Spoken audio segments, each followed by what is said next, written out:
I'm Caden Love. And I'm Simala, his wife. And we are Love and Lore, taking dark fantasy, light fantasy, and everything in between, which often means romance.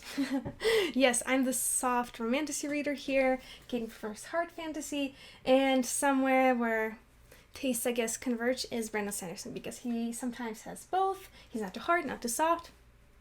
And so we are going to go into this because I think there are some good romance tropes in here. And I think that when done right, romance can really add to a story. Add a lot of good things. And I think Sanderson does a very great job with it. So, just a fair warning, we aren't going to address all the novellas. The list you see here is all of his complete works. And there are some that Seema hasn't read that I will try to explain. But we'll go ahead and get to that. So we're not going to talk about Hope of Elantris, but Elantris. Okay, this one actually read recently, and I thought that romance was, I don't know, it wasn't much of a focus, and it didn't have much time to develop, even though it was present and it was cute, so we'll put it into a little cute. Mm-hmm. Yeah, that one was alright. She's going to put that there. Okay, she hasn't read Mistborn Era 2 yet, and there are some good things. I think towards the end there are some better ones, so... But honestly, they aren't the most memorable. Bands of Mourning has some, but I think the way the Alloy of Law starts out, I thought was interesting. So compared to Elantris, you think that the Alloy of Law and Lost Meadow have more romance? We'll put these here. Actually, okay. Now that I'm thinking about it, you're right there. Alloy of Law doesn't have too much, but there is a moment of it. Okay, so they have kind of the same level of romance as Elantris in there? Yeah, there's just some classic Sanderson putting it in there. Ooh, I actually really liked Emperor's Soul, and it doesn't have any romance in it, if I remember correctly. Nice and short. Same with Shadows. This one was really good. I really enjoyed it. But it is a short story. So, as well as Six of the Dusk, and for those of you that don't know or might have forgotten, Secret Project 5 is going to be a continuation of this short story. Very, very excited to see where this goes. I feel like I have an affinity for birds, and this is like a bird-based magic system. I have something to say about Warbreaker. Warbreaker was one of my favorite books, and the romance there is nice. Even though, again, it wasn't a focus of the book, but at least it played a pretty big part in it.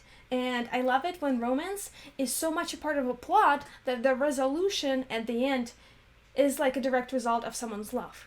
And this is what was the case with Warbreaker, so let's put it into juicy. Yep, that one definitely goes there, and that's one of his that really leans into romance.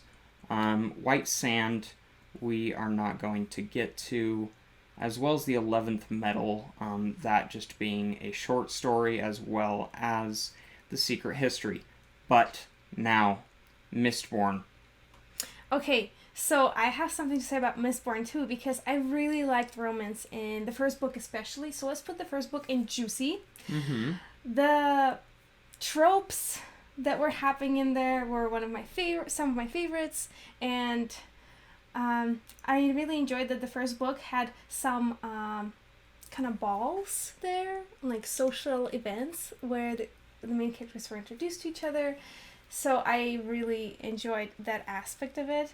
But the next two I would put in just good, because I feel like the most of the, ups and downs in development of their romance happened in the first book, and the second two were kind of less exciting.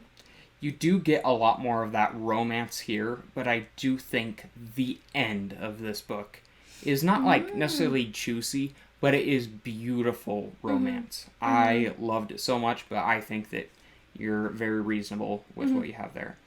We've got some other random titles here. We're not going to get Way King's Prime.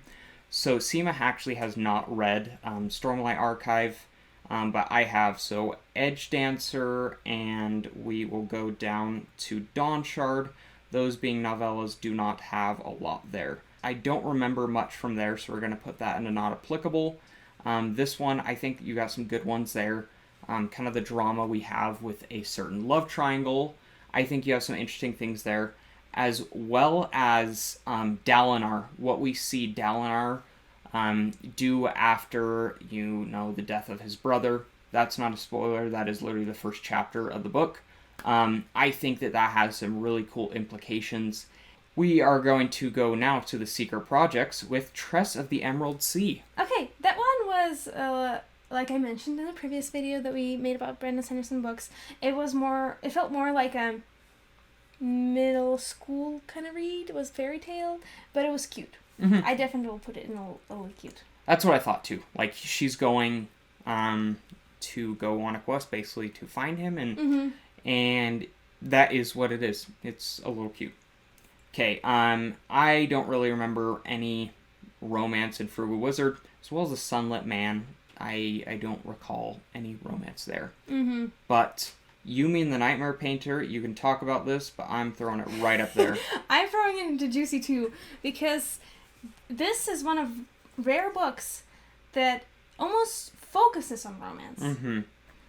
Like, I would say that one, you could call that a romantasy. Mm-hmm. And especially noting that he took a lot of inspiration from Your Name, which is another beautiful movie. Mm-hmm. So yeah, I thought it was really good. And some people had differing opinions on it, but I thought it was great. Mm-hmm. I really love that book. Yeah, one of my favorites. Let's just skip ahead through some of these. Okay, Gathering Storm, A Memory of Light.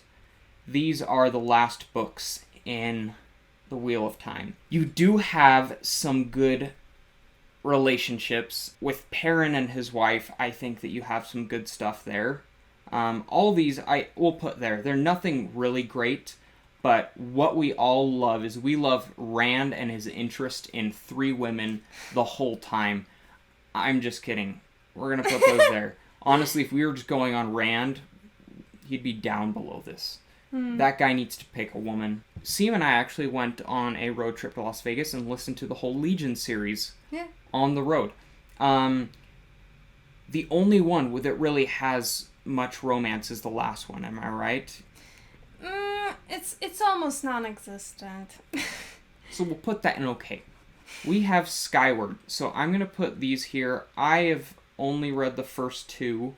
As have you. Have you read the third? Yeah, I actually have also only read the first 2. Okay, so I'm sure that these ones have great stuff, and we will both try to get to those eventually. It was very light and so slow burn that at the end of the second book, they're so, isn't that happened? So I also will put them into okay. Okay. I think that all of the Reckoners books can go in okay. There's a bit of romance, especially, if you've read the series, the title of the second one, there's some good stuff. I really love that series, not too much on romance, and I'm curious to know, what is your favorite romance in all Sanderson? So yeah, those top 3 are pretty good, but if I had to choose one of them as my favorite, I think I would go with Warbreaker. No? Oh, Vin and Elend. Just that whole, they are my favorite couple, probably, in, all of fantasy. And even though I love them as characters, the romance itself wasn't as good as in Warbreaker, I think. Okay. Well, we have our Sanderson romance scholar here telling us that Warbreaker is the best Sanderson romantasy. And that's the thing I like, that these are just good romance. Neither of us are big spice readers, and so Sanderson is kind of well known for the fade to black, which I think happens quite a bit in Warbreaker. Well, I hope you all did like this tier list. If you want to see another ranking of books, tropes, characters, whatever, let us know in the comments. Maybe we'll do it again. So if you like romance in your books, make sure to check these 3 books out, and thank you for watching.